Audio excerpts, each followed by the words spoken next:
शंखचूड़ का रूप धारण कर भगवान विष्णु द्वारा तुलसी के शील का हरण, तुलसी द्वारा विष्णु को पाषाण होने का शाप देना, शंकर जी द्वारा तुलसी को सांत्वना, शंख, तुलसी, गणव की एवं शालग्राम की उत्पत्ति तथा महात्म्य की कथा। व्यास जी बोले, हे मुने, भगवान नारायण ने किस उपाय से तुलसी के साथ रमण किया, उसे आप मुझसे कहिए। सनत कुमार बोले, हे व्यास जी, सज्जनों की रक्षा करने वाले तथा देवताओं का कार्य संपन्न करने वाले भगवान विष्णु ने शंखचूड़ का रूप धारण कर उसकी स्त्री के साथ रमण किया। जगन माता पार्वती एवं शिव की आज्ञा का पालन करने वाले श्री हरि विष्णु के आनंदमय उस चरित्र को सुनिए। युद्ध के मध्य में आकाशवाणी को सुनकर भगवान शिवजी से प्रेरित हुए विष्णु शीघ्र अपनी माया से ब्राह्मण का रूप धारण कर शंखचूड़ का कवच ग्रहण करके पुनः उस शंखचूड़ का रूप धारण कर तुलसी के घर गए। उन्होंने तुलसी के द्वार के पास दुंदुभी बजाई और जय शब्द का उच्चारण कर उस सुंदरी को जगाया। यह सुनकर वह साध्वी बहुत प्रसन्न हुई और अत्यंत आदरपूर्वक खिड़की से राजमार्ग की ओर देखने लगी। उसने ब्राह्मणों को बहुत सा धन देकर मंगल कराया। तदनंतर अपने पति को आया जानकर शीघ्र श्रृंगार भी किया। शंखचूड़ के स्वरूप वाले तथा देव कार्य करने वाले वे मायावी विष्णु रथ से उतरकर उस देवी के भवन में गए। तब अपने स्वामी को सामने आया देखकर प्रसन्नता से युक्त होकर उसने उनका चरण प्रक्षालन किया, प्रणाम किया और वह रोने लगी। उसने उन्हें रत्न के सिंहासन पर बैठाया और कपूर सुवासित तांबुल प्रदान किया। आज मेरा जन्म एवं जीवन सफल हो गया, जो कि युद्ध में गए हुए अपने स्वामी को पुनः घर में देख रही है। ऐसा कहकर वह मुस्कुराती हुई प्रसन्नतापूर्वक तिरछी नजरों से स्वामी की ओर देखकर मधुर वाणी में युद्ध का समाचार पूछने लगी। तुलसी बोली, हे प्रभु, असंख्य विश्व का संहार करने वाले वे देवाधिदेव शंकर ही हैं, जिनकी आज्ञा का पालन ब्रह्मा, विष्णु आदि सभी देवता सर्वदा करते हैं। वे तीनों देवताओं को उत्पन्न करने वाले त्रिगुणात्मक होते हुए निर्गुण तथा भक्तों की इच्छा से सगुण रूप धारण करने वाले ब्रह्मा एवं विष्णु भी प्रेरक हैं।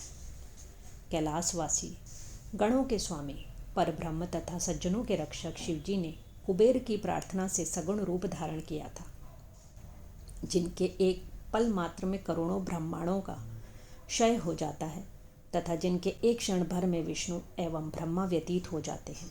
हे प्रभु, उन्हीं के साथ आप युद्ध करने गए थे। आपने उन देव सहायक सदाशिव के साथ किस प्रकार संग्राम किया? आप उन परमेश्वर को जीत कर यहाँ सकुशल लौट आए। हे प्रभु, आपकी विजय किस प्रकार हुई, उसे मुझे बताइए। तुलसी के इस प्रकार के वचन को सुनकर शंखचूड़ का रूप धारण किए हुए वे रमापति हंसकर अमृतमय वचन कहने लगे। श्री भगवान बोले, जब युद्ध प्रिय मैं समर भूमि में गया, उस समय महान कोलाहल होने लगा और महाभयंकर युद्ध आरंभ हो गया। विजय की कामना वाले देवता तथा दानव दोनों का युद्ध होने लगा। उसमें बल से दर्पित देवताओं ने दैत्यों को पराजित कर दिया। उसके बाद मैंने बलवान देवताओं के साथ युद्ध किया और वे देवता पराजित होकर शंकर की शरण में पहुंचे। रुद्र भी उनकी सहायता के लिए युद्ध भूमि में आए। तब मैंने भी अपने बल के घमंड से उनके साथ बहुत काल तक युद्ध किया। हे प्रिय, इस प्रकार हम दोनों का युद्ध वर्ष पर्यंत होता रहा, जिसमें हे कामिनी सभी असुरों का विनाश हो गया। तब स्वयं ब्रह्मा जी ने हम दोनों में प्रीति करा दी और मैंने उनके कहने से देवताओं का सारा अधिकार उन्हें सौंप दिया। इसके बाद मैं अपने घर लौट आया और शिवजी शिवलोक को चले गए। इस प्रकार सारा उपद्रव शांत हो गया और सब लोग सुखी हो गए। सनत कुमार बोले, ऐसा कहकर जगतपति रमानाथ ने शयन किया और रमा से रमापति के समान प्रसन्नता से उस स्त्री के साथ रमण किया। उस साध्विनी ने रति काल में सुख, भाव और आकर्षण में भेद देखकर सारी बातें जान ली और उसने कहा, तुम कौन हो? तुम मुझे शीघ्र बताओ कि तुम हो कौन? तुमने मेरे साथ कपट किया और मेरे स्थिर तत्व को नष्ट किया है, अतः मैं तुमको शाप देती हूँ। हे व्यास जी, तुलसी जी का वचन सुनकर विष्णु ने शाप के भय से लीलापूर्वक अपनी अत्यंत मनोहर मूर्ति धारण कर ली। उस रूप को देखकर और चिन्ह से उन्हें विष्णु जानकर तथा उनसे पातिव्रत भंग होने के कारण कुपित होकर वह तुलसी उनसे कहने लगी, हे विष्णु, आप में थोड़ी सी भी दया नहीं है। आपका मन पाषाण के समान है। मेरे पातिव्रत को भंग कर आपने मेरे स्वामी का वध कर दिया। आप पाषाण के समान अत्यंत निर्दय एवं खल हैं, अतः मेरे शाप से आप इस समय पाषाण हो जाइए। जो लोग आपको दया सागर कहते हैं वे भ्रम में पड़े हैं, इसमें संदेह नहीं है। आपने बिना अपराध के दूसरे के निमित्त अपने ही भक्त का वध क्यों करवाया? सनत कुमार बोले, हे व्यास जी, ऐसा कहकर शंखचूड़ की पत्नी तुलसी शोक से विकल हो रोने लगी और बार बार बहुत विलाप करने लगी। तब उसे रोती हुई देखकर परमेश्वर विष्णु ने शिव का स्मरण किया, जिनसे संसार मोहित है। तब भक्त वत्सल शंकर वहाँ प्रकट हो गए। श्री विष्णु ने उन्हें प्रणाम किया और बड़े विनय के साथ उनकी स्तुति की। विष्णु को शोकाकुल तथा शंखचूड़ की पत्नी को विलाप करती हुई देखकर शंकर ने नीति से विष्णु को तथा उस दुखिया को समझाया। शिवजी बोले, हे तुलसी, मत रो। व्यक्ति को अपने कर्म का फल भोगना ही पड़ता है। इस कर्म सागर संसार में कोई किसी को सुख अथवा दुख देने वाला नहीं है। अब तुम उपस्थित इस दुख को दूर करने का उपाय सुनो एवं विष्णु भी इसे सुने। जो तुम दोनों के लिए सुखकर है उसे मैं तुम लोगों के सुख के लिए बतलाता हूँ। हे भद्रे, तुमने पूर्व समय में तपस्या की थी, उसी तपस्या का यह फल प्राप्त हुआ है। तुम्हें विष्णु प्राप्त हुए हैं, वह अन्यथा कैसे हो सकता है? अब तुम इस शरीर को त्याग कर दिव्य शरीर धारण कर महालक्ष्मी के समान हो जाओ और विष्णु के साथ नित्य रमण करो।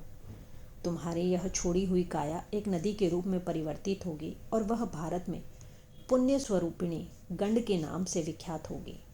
हे महादेवी, तुम मेरे वरदान से बहुत समय तक देव पूजन के साधन के लिए प्रधान भूत तुलसी वृक्ष रूप में उत्पन्न होगी। तुम स्वर्ग, मृत्यु एवं पाताल तीनों लोकों में विष्णु के साथ निवास करो। हे सुंदरी, तुम पुष्प वृक्षों में उत्तम तुलसी वृक्ष बन जाओ। तुम सभी वृक्षों की अधिष्ठात्री दिव्य रूप धारिणी देवी के रूप में वैकुंठ में विष्णु के साथ एकांत में नित्य क्रीड़ा करोगी और भारत में तुम गंडकी के रूप में रहोगी। वहाँ पर भी नदियों की अधिष्ठात्री देवी होकर सभी को अत्यंत पुण्य प्रदान करोगी तथा विष्णु के अंशभूत लवण समुद्र की पत्नी बनोगी। भारत में उसी गंडकी के किनारे ये विष्णु भी तुम्हारे शाप से पाषाण रूप में स्थित रहेंगे। वहाँ पर तीखे दांत वाले तथा भयंकर करोड़ों कीड़े उन शिलाओं को काटकर उसके छिद्र में विष्णु के चक्र का निर्माण करेंगे। उन टीकों के द्वारा छिद्र की गई शालग्राम शिला अत्यंत पुण्य प्रदान करने वाली होगी। चक्रों के भेद से उन शिलाओं के लक्ष्मी नारायण आदि नाम होंगे। उस शालग्राम शिला से जो लोग तुझ तुलसी का संयोग कराएंगे उन्हें अत्यंत पुण्य प्राप्त होगा।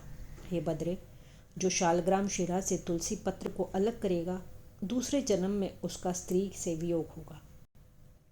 जो शंख से तुलसी पत्र का विच्छेद करेगा वह 7 जन्म पर्यंत भार्याहीन रहेगा तथा रोगी रहेगा। इस प्रकार जो महाज्ञानी शालग्राम शिला, तुलसी तथा शंख को एक स्थान पर रखेगा वह श्री हरि का प्रिय होगा। तुम एक मनवंतर पर्यंत शंखचूड़ की पत्नी रही। शंखचूड़ के साथ यह तुम्हारा वियोग केवल इसी समय तुम्हें दुख देने के लिए हुआ है। सनत कुमार बोले, हे व्यास, ऐसा कहकर शंकर जी ने शालग्राम शिला तथा तुलसी के महान पुण्य देने वाले महात्म्य का वर्णन किया। इस प्रकार उस तुलसी तथा श्री विष्णु को प्रसन्न करके सज्जनों का सदा कल्याण करने वाले शंकर जी अंतर्धान होकर अपने लोक चले गए। शिवजी की यह बात सुनकर तुलसी प्रसन्न हो गई और उसी समय उस शरीर को छोड़कर दिव्य देह को प्राप्त हो गई। कमलापति विष्णु भी उसी के साथ वैकुंठ चले गए और उसी क्षण तुलसी के द्वारा परित्यक्त उस शरीर से गंडकी नदी की उत्पत्ति हुई। भगवान विष्णु भी उसके तट पर मनुष्यों का कल्याण करने वाले शालग्राम शिला रूप हो गए। हे मुने, उसमें कीट अनेक प्रकार के छिद्र करते हैं। जो शिलाएं जल में पड़ी रहती हैं वे अत्यंत पुण्यदायक होते हैं एवं जो स्थल में रहती हैं उन्हें पिंगला नाम वाली जानना चाहिए। वे मनुष्यों को संताप ही प्रदान करती हैं। हे मुने, मैं आपके प्रश्नों के अनुसार मनुष्यों की सभी कामनाओं को पूर्ण करने वाले तथा पुण्य प्रदान करने वाले संपूर्ण शिव चरित्र को कह दिया। विष्णु के महात्म्य से मिश्रित आख्यान जिसे मैंने कहा है वह भुक्ति, मुक्ति तथा पुण्य देने वाला है। आगे हे व्यास, अब आप और क्या सुनना चाहते हैं?